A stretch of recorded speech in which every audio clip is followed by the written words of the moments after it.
Ladies and gentlemen, it may be time to glaze Igaguri. What's up, guys? That guy with a pencil here. Fun fact, I do mean to have it on me and keep it on me at all times. Another fun fact, dogs, no! You were silent! You were silent throughout the entire last record. Don't do this to me! Huh? Stop! Stop! Okay, no, I'm not I'm recording today. I got it. Unfortunately, y'all gonna hear dogs in the background. It's gonna be like that when it be like that. Hopefully they stop barking real quick. But of course, you know the other fun fact. Come on now. What, like, are you all surprised? It's peak every week. This is like the. Did Four Nights like? I'll be real though. Did Four Nights ever actually fumble? Now, with Four Nights had some chapters though where I was like, Naka, what are you cooking? And like, he had some real, but nah, Four Nights has fumbled before. So like, I'm gonna say, in terms of all the series I've covered on the channel, I think there's not been a series with this consistent level. Like, I've been reviewing Blue Lock for like 3 years now. Well over 100 reviews. All of different times, different places, different parts of the arc. Now we're in an entirely new arc. Like, genuinely, it is actually a bit insane to me that Blue Lock has yet to fumble the bag.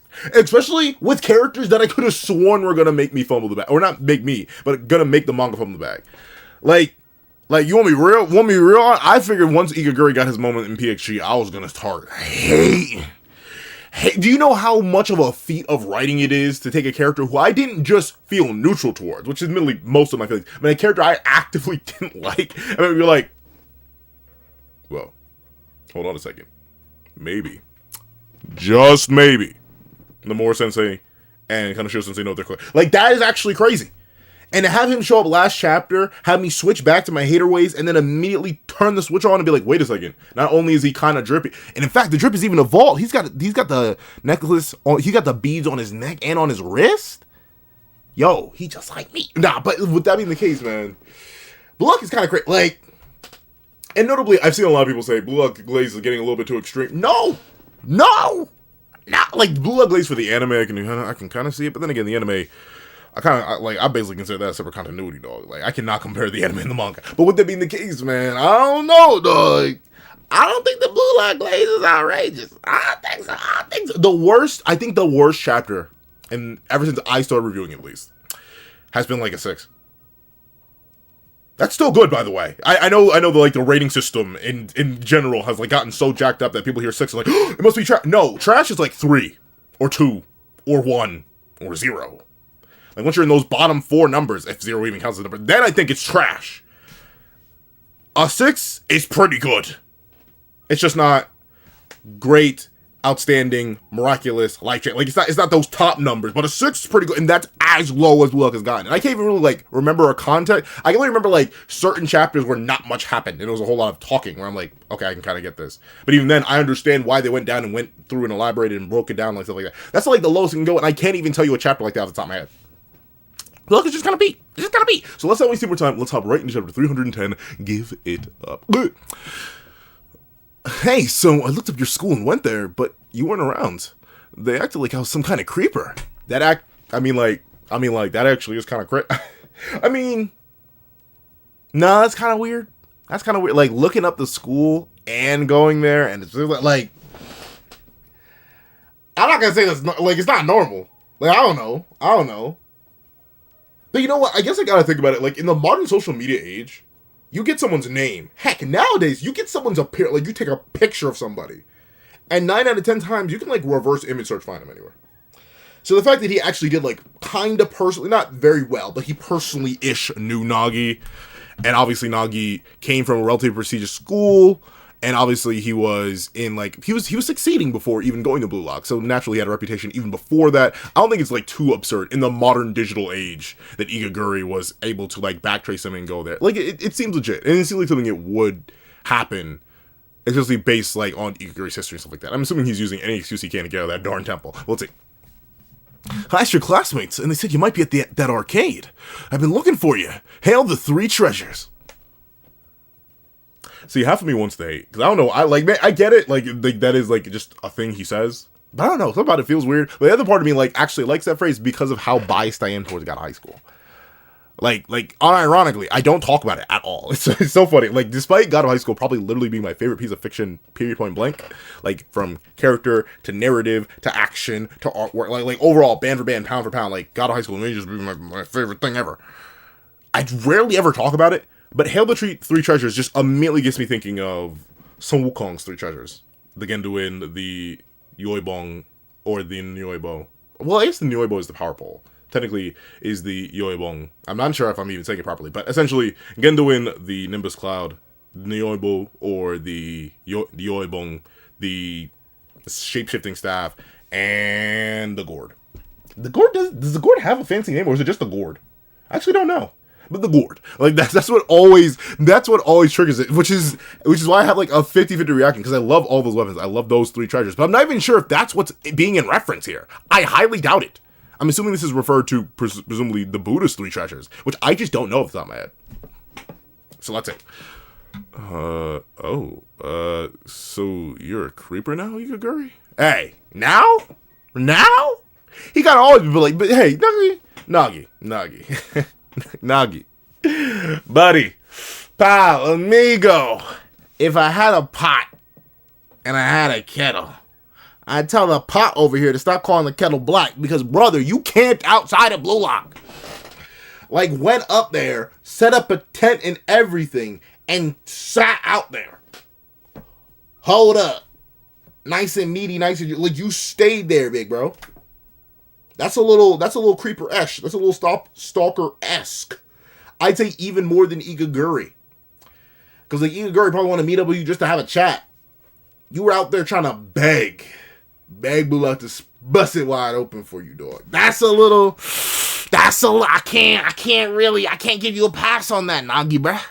I really can't. That's a little bit buku bonkers, broski. That's a little bit buku bonkers. So, a little bit of hypocrisy here. I bet you ain't gonna tell Igaguri that you even did that, are you?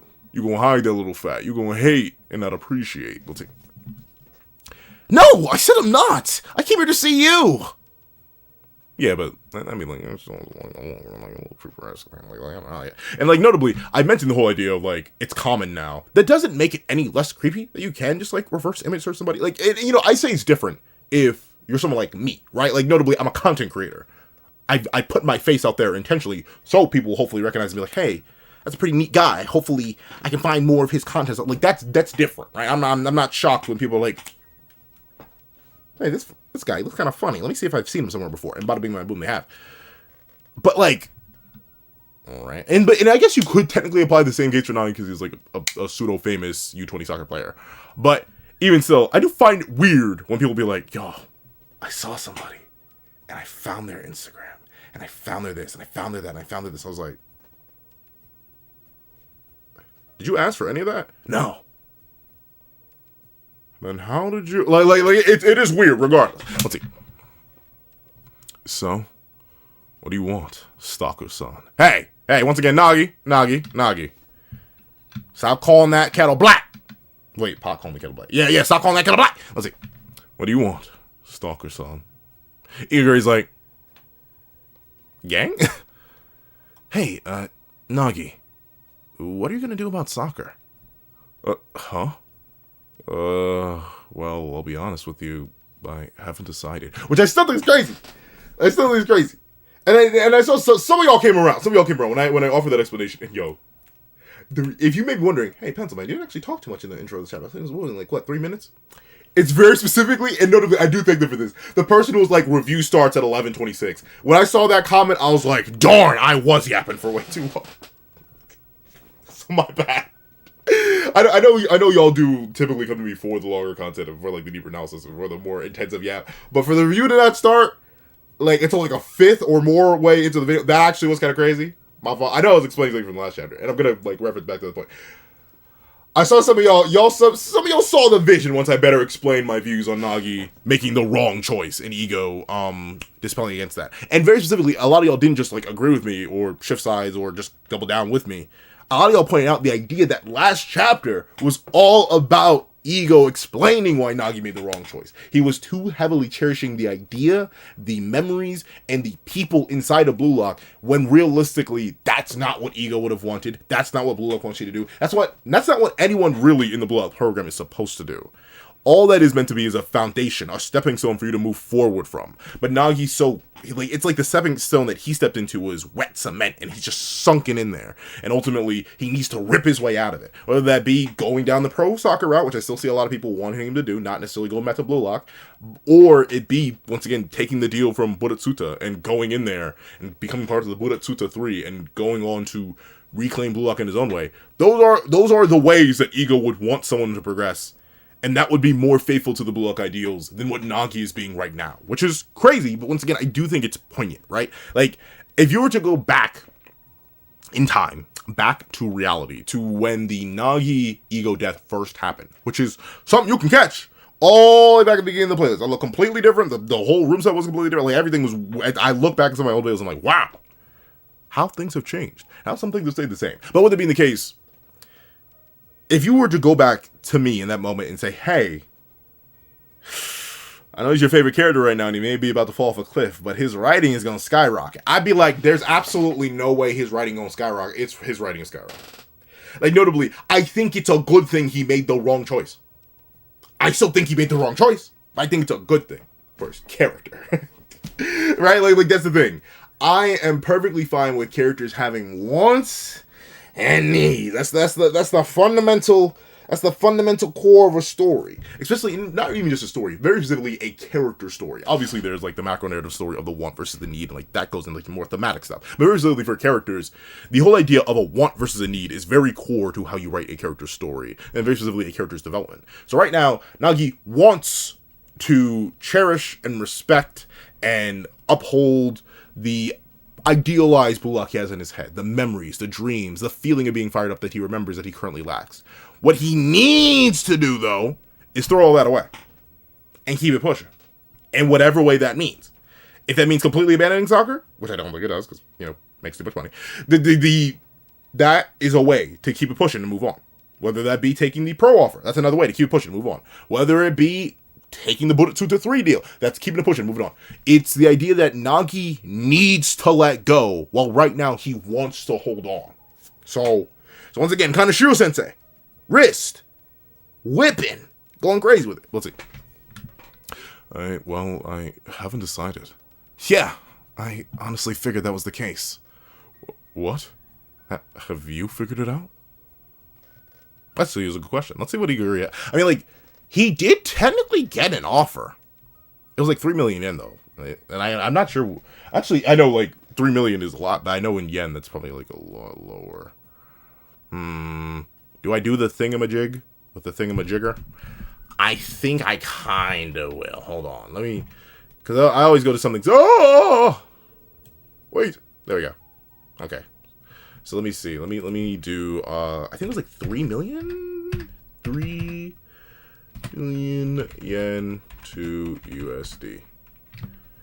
I mean, yeah, it's not like much. Especially if that's a yearly salary. He'd only be making about 20,000 a year. And like... That's not like a livable. Although then again, I'm not sure if that's more of a livable wage in Japan, but I can tell you in America, that's definitely not a livable. That's not even like a paycheck to paycheck wage. That's like poverty.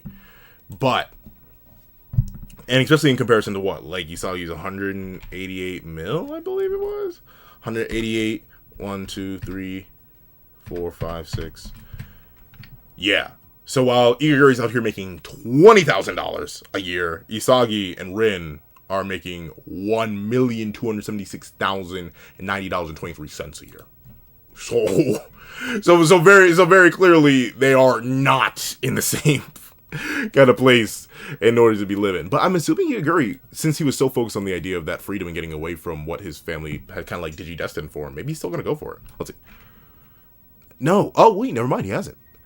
No, I haven't. That's why I feel so messed up and came here to tell you. To keep playing soccer. Oh, okay. So he's once again he's backpacking on Isagi's messaging. But once again, I do like how he's stop it. Furthermore, I like how he's keeping it vague, right? I like the idea that he's going on to say keep playing soccer, and whatever that means. He sees the passion, he sees the talent, he sees the drive in Nagi, but he's like, hey, I don't know what that means for you. Like you could go, but then again, I wonder if he even has context for the Buddhatsuta 3. I highly doubt it. I highly doubt Buddhatsuta when I was later recruit Igaguri of all people. Like how much money? Like once again, Igaguri was only following that. Igaguri was only worth 3 million yen. I highly doubt Buddhatsuta remotely cared about him, but presumably Igaguri is thinking about like Nagi's offer and going down that route, playing soccer in some other way, shape, or form, even going back to the high school level, though obviously he'd be way too strong for that. Let's see. Oh, so you think the same as Isagi? Oh, nah. Oh, really? Nah, it's just my selfish ego as someone who dropped out with you. The moment your offer posted, you knew you lost. And, actually, now I think about it. Hold on a minute. Yeah. How much is Nagi's offer?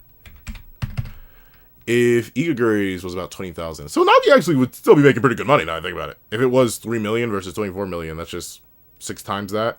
So Nagi would be making 120,000. That's not 6 figures. Ain't nothing to scoff at. Hold on, let me make sure my math is right. 24 0 1 2 3 million yen.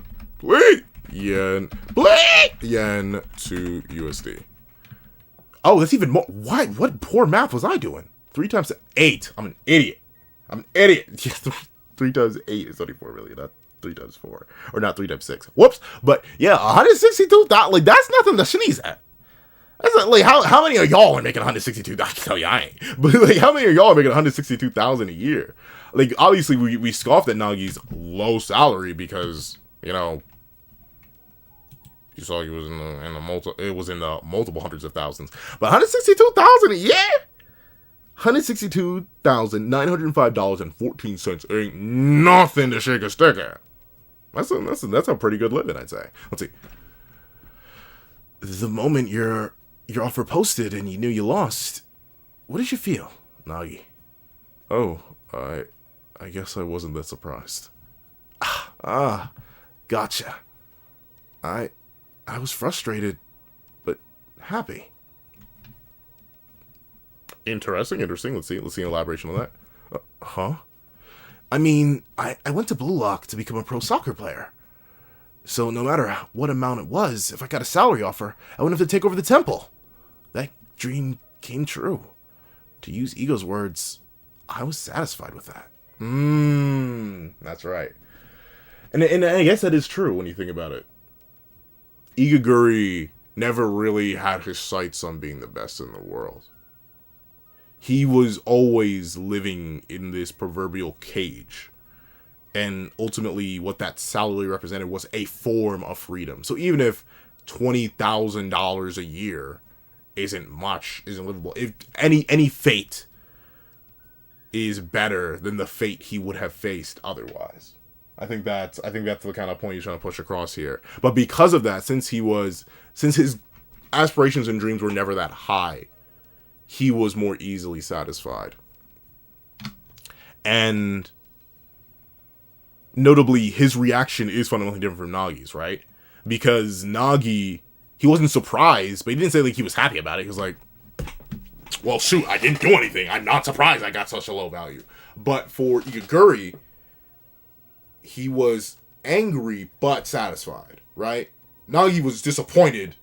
Well, no, he understood what was happening, but he wasn't happy about it. Meanwhile, Igaguri understood what was happening, wasn't really happy about it, but still had some sort of base release of dopamine, which is fundamentally different from Nagi, who at best felt neutral, once again showing that their positions were different. And it's funny, though, because when we think about it, Nagi didn't have any ambition, right? He just went in with Ryo to be the best in the world with him. So essentially he was, as many people pointed out, he was sort of the leech on Ryo, draining him down, draining a portion of his ego and his dream in order to fuel his own. But even then, that, like, secondary leakage, sounds so weird to say it like that, but like that secondary leakage of dream juice, if you will, that was enough to sort of galvanize Nagi and have him feel that dissatisfaction, not be happy in a way that Igaguri couldn't be, because even that leached off ego was higher. It was focused farther beyond what Nagi got in that moment, just as Igaguri's wasn't. Very interesting contrast. But let's see. To use Ego's words, I was satisfied with that. But what about you? Were you satisfied? That's the question. That's the question. And I'm actually interested to hear Nagi's answer. Let's see. Satisfied. Huh? Sometimes there are things you need to give up on. Even if you're not. And that, you know what? I do agree. Yeah, no, there are so many contexts where I agree. I can't even say, oh, I agree. No, I do mostly agree, right? There are things you need to give up on, even if you're not satisfied. Like, I think this mainly has to do with interpersonal relationships more than anything else. I feel like almost anything that is, but then again, there are things that are technically in your control that are out of your control. So, like, I say things like your health, or what you eat, or what you do. Typically, those are things that you control because you control you, right? But there are scenarios where, like, if you work 80-hour weeks, you don't really have time to be cooking healthy. If you don't have the funds to afford healthy groceries and stuff like that, you can't help what happens to your body or what you consume because you need to survive. If you can't get enough sleep because of a work schedule or school schedule or anything like that, like, those are things that are technically beyond your control. And one of the biggest things where I agree with this fundamentally, the idea that there are things you need to give up on even if you're not satisfied, is anything having to do with interpersonal stuff. If something is not going right interpersonally, whether that be an actual, like, romantic relationship or a friendship or a professional relationship, then obviously I can't say it's impossible. I even see you were saying here, no way, man. There's no limit on there are no limits on dreams. That is true, but you gotta know when to hold them and know when to fold them. If something isn't working out, I don't say force it. I don't say keep moving. Am I saying it's impossible for something to not be going one way at first and then go a completely different way later? No. Far from impossible, in fact. I've seen it happen many a time before. But I've always been the person where I don't like pushing beyond rejection. Never been a thing for me. I think it's a little sad on the person who's pushing part. I think it's a little disrespectful on the person who's pushing part to the person who said no. Or is even implying no. Because it is. At least to me, because it seems like you are disregarding your own individuality because you really are that bad and down that bad and really want to get whatever you're trying to get from somebody else.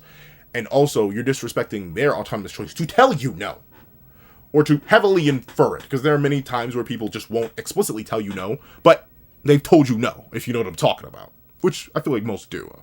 Once you get to after a certain point, you've always been in that scenario where someone's saying no, even if they're not saying no. And it's your job to use that little bit of social training, social awareness you got, to be like, alright, and back it down.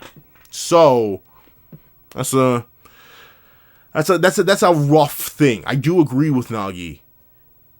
But I see why Igaguri is saying no. Because this technically does come into a case of Nagi's own self-control, right? Technically, even though he's dealing with the interpersonal relationship that is his ties to Blue Lock, right now he's more so, like I mentioned earlier, being latched down by a memory of it rather than the reality. And by proxy, he's holding himself back from achieving what he wants, truly, and what he really thinks he needs, which is to experience that fire again. So, technically, what he currently is in right now is in a scenario where he needs to give up on something. Because it's not really an interpersonal dynamic that comes at any cost to him. He should keep moving forward, if that means with Blue Lock, if that means in the professional world. Because that's his choice, something he has direct control over. Let's see. There are no limits on dreams. All that a dream has is the size of its scale. My dream of going pro was big enough for me to wager my life, but not big enough for me to become the world's best. So I left Blue Lock satisfied. But you're different. You're not satisfied at all, aren't you? You're not satisfied at all, are you? And that is a true thing. And notably, I do think it is sort of difficult to know what it means to be truly satisfied. Unless it's something like physical. I keep going back to like the physical idea versus the mental and the interpersonal. But I know I'm satisfied when I can't eat anymore. After I've like filled up on food. And I'm like, belly's looking a little too round. I can't even imagine chewing anything else as bad how delicious it is. I'm done. I'm full. I'm satisfied. But when it comes to anything that has to do with, especially your own nature as a person, it's hard to tell when you're satisfied. At least to me. Notably, there are some walks of life where I'm like able to say I'm quantifiably satisfied. Like, I'm satisfied with my level of education. But am I really, though? Because if someone pays for it, I'd be more than willing to go back and get my doctorate. If only for the memes of just being called Dr. Pencil. Like that is it. There's no other, like, supreme higher motivation to go get a doctorate other than the idea of having my name is Dr. Pencil with nothing to actually do with doctorhood being just hilarious to me. That's something that doesn't call me to the point where I'm like, I'm going to go pay for that. Someone else would have to. Or it'd have to be, like, free in some way. And I think same thing with the idea of personal development, right? Like, when do you stop? Ultimately, the answer is never. I forget who I was talking to, but someone was, I know, it was a friend of mine who just recently got into the gym. And notably, I can only say I've recently gotten consistently to the gym, what, like 10-ish months ago? I think it'll be like exactly 10 months on the 15th. I started the 15th of September, halfway through there. And they're like, yo, man, like, I'm liking it. I'm appreciating the gains and all that. But I realized something. And I was like, what do you realize? This is life now. Like if I stop, it all goes away. And I was like, yeah. And that's the thing, right? Think of the best, biggest, beefiest, strongest, juiciest, most throbbing and pulsing men and women out there who have been training for years upon years upon years. Do they stop? Once they hit their quote-unquote peak, do they just flat out and be like, okay, I'm good, and then stop? Not until their body literally decays. Like, they just keep going and keep maintaining. Because ultimately, there are some cases where you'll just never be satisfied. And I think interpersonal and personal development is one of those things. Say I were to hit 10 million subscribers tomorrow. I mean, I'm not stopping. I'm going to keep going. Just because I like the app. I'll never be satisfied. Until I'm gone, there will never be enough yap. I will never be satisfied in that. I think a lot of people view it in the same way of resources, or in many cases, money. Realistically, after like $50 million, unless you're actually lighting it on fire, I don't even know how you would spend that much money. Like, I mean, like, there are ways, but like, if you're at all fiscally responsible, I don't know how you would burn through $50 million. There are people who have way more than $50 million who just want more, and more, and more, and more, and more. It never stops. You're never satisfied. One of those base human ideas is the idea of an almost boundless, endless greed and need to consume. And this is just like a universal thing. Obviously, there's some areas of the world where it's like more heavily the idea of overconsumption is just like a basic core tenet of the culture. But even still, you'll be hard-pressed to find a human who's satisfied with every part of their life. So I do get this idea of not really being satisfied. And also, I understand the idea of not really being satisfied, but not understanding why you're not satisfied, too. Right? I think of any time in my past where I, like, completed something, and I was like, it's not enough. It's not enough. Like, you just want to keep going. Even if you did have, like, a preset goal in mind that you reached, and you're good, and you're Gucci, and you're geeking, it's like, but I could do more, though. I could lock in a bit more. Like it's a never-ending cycle, which is a blessing in some cases, but also a curse in many other cases. Let's see. You're not satisfied at all, are you? Quit smoldering, Prodigy. There are no forbidden dreams in this world. I also, while that sounds very idealistic and beautiful and pure Igaguri, I also think, yes, there are many forbidden dreams. I don't know about that, girl. I wouldn't say there are no forbidden dreams. There are some that are forbidden for a good reason. But I get this once again. I get this from the perspective of Soccer and Blue Lock and these two characters in this moment. Obviously, I'm branching it out to like all aspects of human walks of life. But in this moment, they're talking about the dream of Soccer and their relation to the world of Soccer. And Igaguri is trying to explain to Nagi, hey, gang! It's not over yet. Lock in. Let's see. Huh? There! I came to say that. Hey. Igaguri. The truth is... Huh? Huh? Oh, okay, so there we go. President Buratsuta offered you an alternate route to the U-20 team? Yeah. I don't get it. Okay, Nagi. I need you to get some of those synapses firing, bro. So, there's got to be some active sparks up in that dome, bro. There's no way you don't understand why he wants to do that. Let's see. What the heck, old man? You didn't come to see me. No, duh. Let's see. Darn it. 3 treasures. I shouldn't have asked. I'm guessing that's what this is. Shouldn't have asked. Let's see. So I declined. Huh? Why? See, once again, even Igaguri, like, gang, what? What? You did what? You sold the bag how? Let's see. It's not like I want to ruin Blue Lock. I just can't betray them. Which, and I know it's so hard. And it's funny, mainly because I'm a guy who's always about, like, be loyal to your friends, connect to them, hold on to them, onto them dearly. There are 8 billion people, if not soon to be 9 billion at the rate humanity's growing. But there are a select few that you can call true, genuine friends. Hold them close, hold them tight, make them a part of you as they are, as we are humans, interpersonal creatures. But at the same time, but then again, I'm not backstabbing it. Like, I don't think I'm backdooring any of my homies for success, right? Like if someone were to tell me, "Hey, I give you 1,000,000,000 beans right now. All you gotta do is take your best homie out back and put them down," I'd be like, yeah, no. What? Like anything that would be like genuine harm to my homies. And I'm talking like general harm. Well, then again, I'd slap them. That's the thing. There are levels to it. Anything that regards permanently altering their way of life and or ending their life, I'm not doing. But I always see those challenges of would you smack your homie for $1 million? Yes. Is it stackable? Can I just I'll give him half. Heck, I'll give him 65% if he's really mad about it. Like, that's the thing. Sure, there are moments like that where I'm like, yeah, I'll do it. But in this case, this is comparable to the slap, right? Like, dude, this is a door of opportunity that everyone else would take, you should take, and notably, you wouldn't really be doing any real harm to them. That's my thing, right? Homies, while there are blessings, sometimes they can hold you back in little certain ways that you may not be able to understand.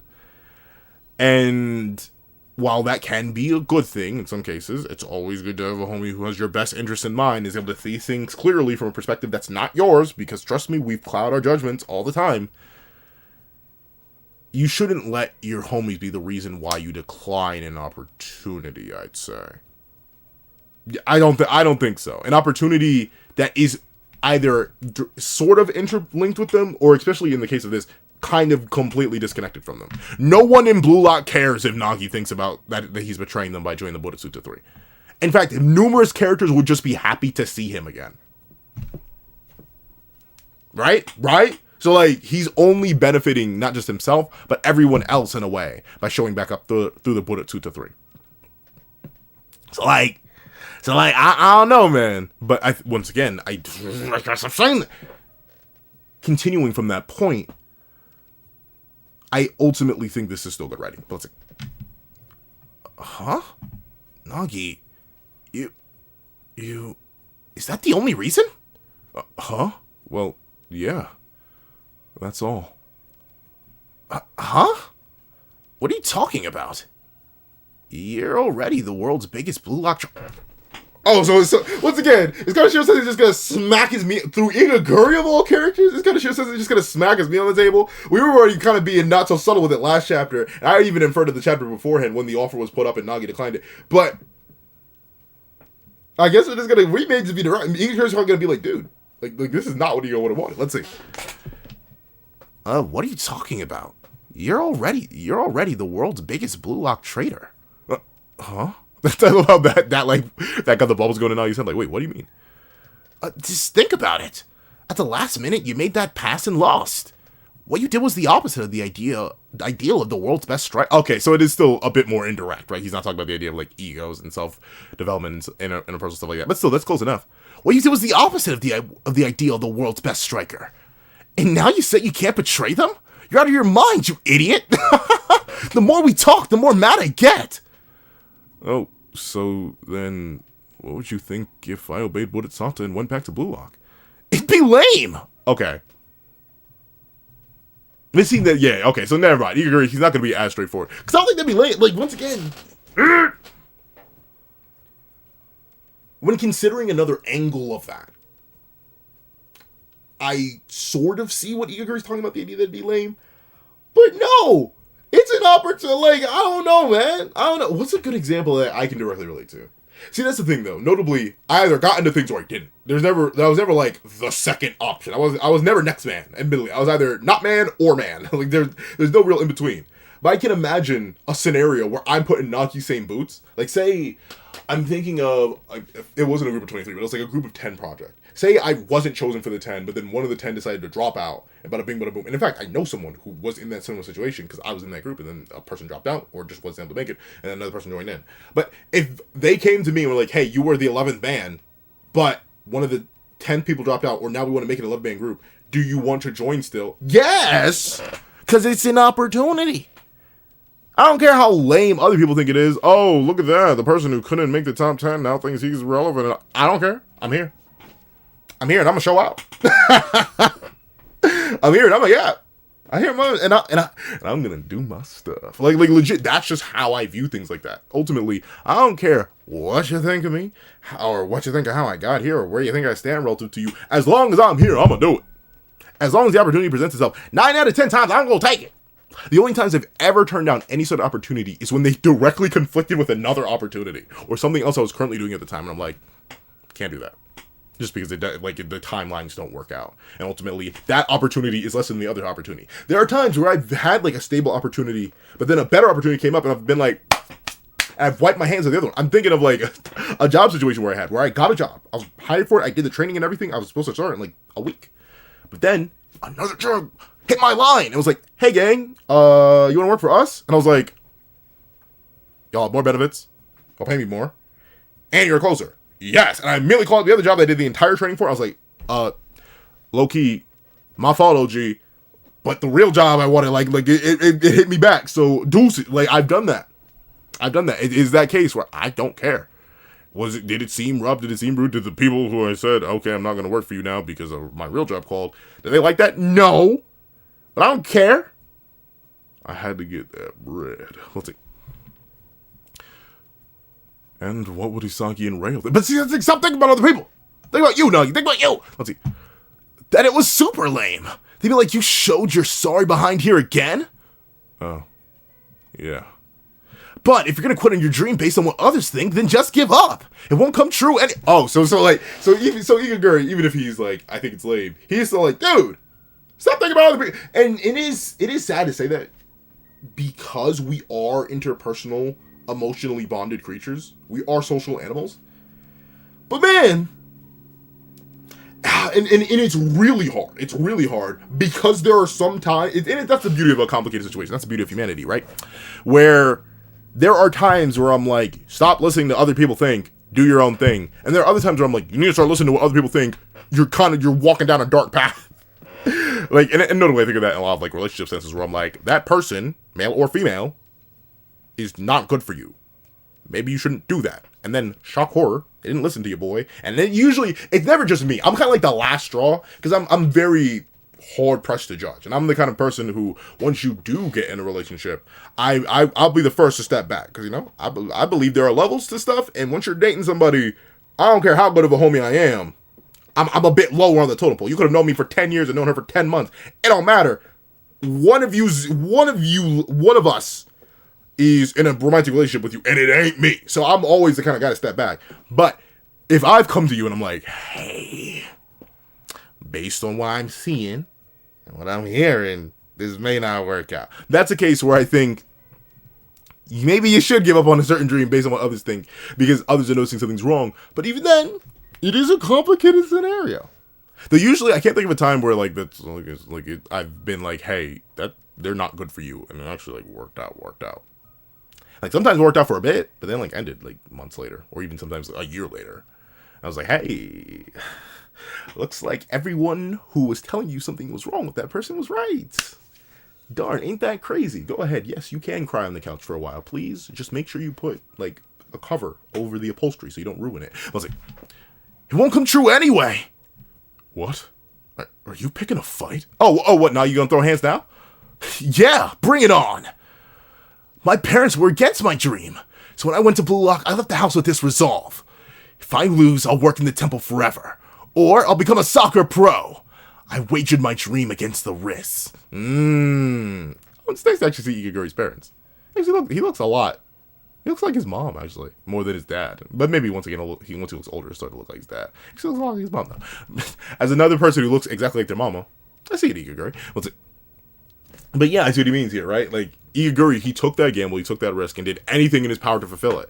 And we know Igaguri was very specifically the kind of person who did anything in his power. Like, he didn't care who he had to cheat, who he had to undermine, who he had to get behind, who he had to step over, because it was his dream. He did not. And it's funny. Yo, and that's going to show Sensei, once again, it's going to show Sensei further showing their writing ability in a weird retroactive way. Everybody in their mom, Kaneshiro Sensei himself is a fan of Igaguri, apparently. And there are many Igaguri fans out there. I know y'all exist. And I'm not necessarily saying I'm an Igaguri fan, but I do like the guy more than I don't like him now. But to the idea of it doesn't matter what other people think as long as you're doing it for you, Igaguri is a character who, in and out of narrative, was consistently viewed as the uncool guy. The guy who's kind of whack, he's kind of silly, he's kind of funky, he's kind of gooey, he's kind of ugly. He don't really got that sauce, he don't really got that swagger, he really got that build. And if Igaguri listened to people in the narrative, or listened to people, or once again, relative, following that, people outside the narrative had any sort of influence on Igaguri in the narrative, then he wouldn't have achieved his dream. But since he didn't care about any of that, and he just went for the path to reach his satisfaction, he got there. Was it in the best way possible? No. Is it in the way he probably would have wanted? No. But it doesn't matter, because he got there. Because he did not care about what others had to think and others had to say. Right now, Nagi is so wrapped up in this idealization and what other people think and other people believe that he just can't even realize that ultimately none of that matters. It's his life, and he should live it for what he wants to do. Within reason. I was like, people can only give their all when their hope is balanced against despair. Yo, why are you really look spin? Chasing my dream let me fight in the flow state. But what about you? You can't even say what you wait. Oh, you're okay. You're great. Spit. But what about you? You can't even say what you want to win for yourself. You're stuck because you never thought about what would happen if you failed. And why was it you and not me? If I had your talent, I'd still try to be the world's best, even if it was painful. Yet there it is. Even if it was painful and lame. And you know what? I'll be real with you. That's the thing with content creation. I'd say it varies. I'd say it had relatively a decent amount of success on like TikTok relative to YouTube. But even right now, the reason I'm considering and even have started other channels, and I'm going to like start branching out and mainly just use this as a review channel, the long form reviews, is because my channel's dying. I can see it. It's not rocket science. Like, I see it. 18,000 subscribers cannot even consistently get 1,000 views. That's that.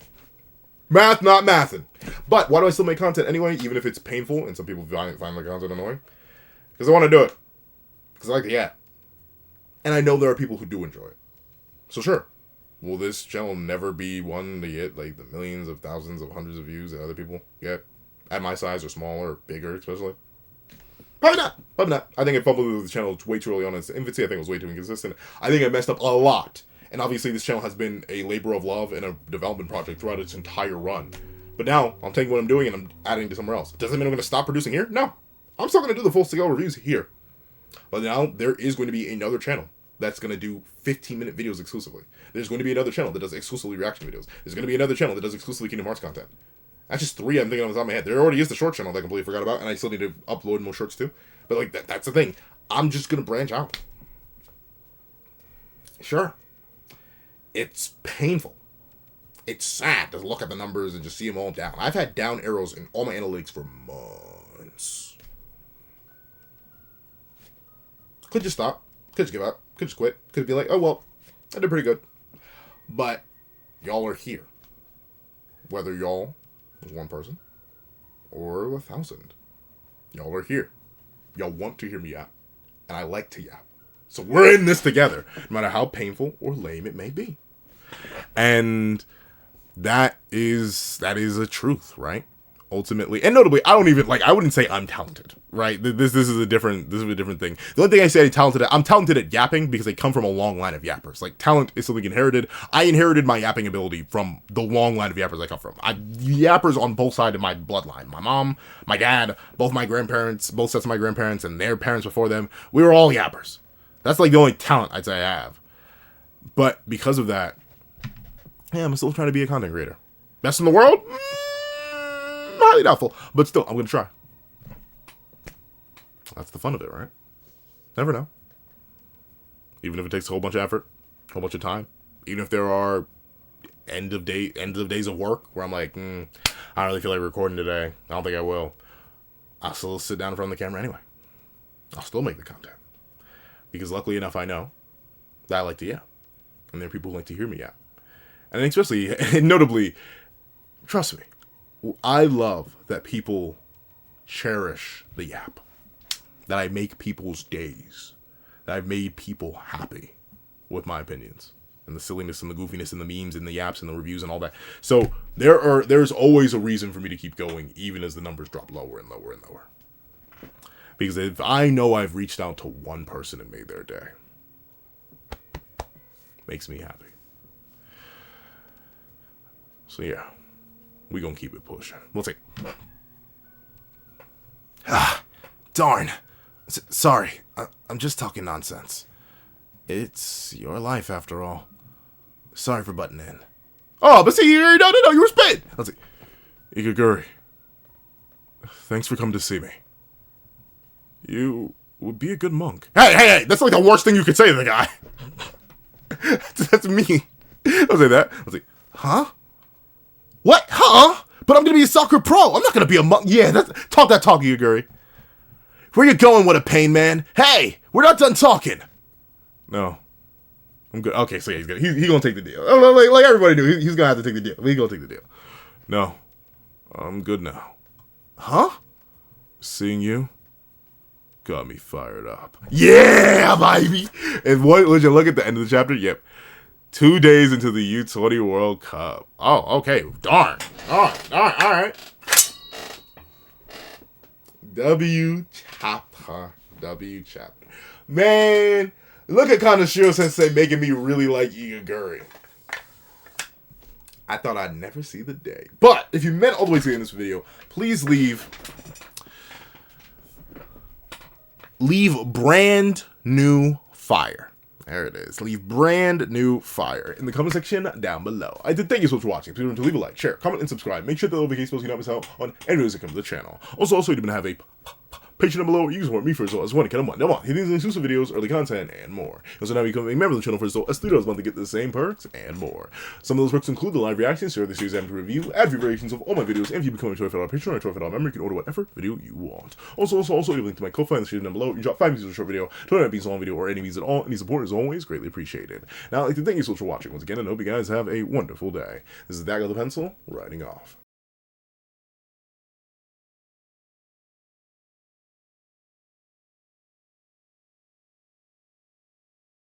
I would like to give a thank you to our sketch tier members: Eternal Flame, Red Wolf 4765, Astro, Super Flame Zero, Glacier, XZ, Zera, Brendan Payne, J2MA, Guillaume, Buddha Uda, Alex Kenny, Yuki Ally, Enzo, Nevis 97, Zachary Wilson, Azo 2404, Planet Crone, Rye Rich, G Prosper, Swift Strike, Alexicon, Striker Man, and Autumn Mornings Lazo.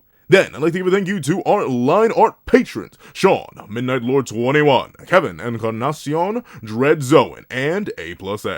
Then, I'd like to give a thank you to our Ink tier members: Austin Wimberly, Euchia, and Shrimpo the Shrimp. Then, I'd like to give a thank you to our digital art tier members: J Warrior and AZ Void. And I'd like to give a thank you to our colored art tier patrons: Waki Munoz and Waki Munoz. And a final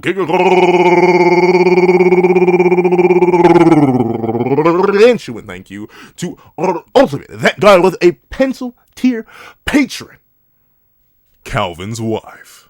Not Calvin Elder, who ultimately does have one of my kidneys, but now I must know, and I must undergo the process of getting the second one removed, so I can send the other over to this wonderful family.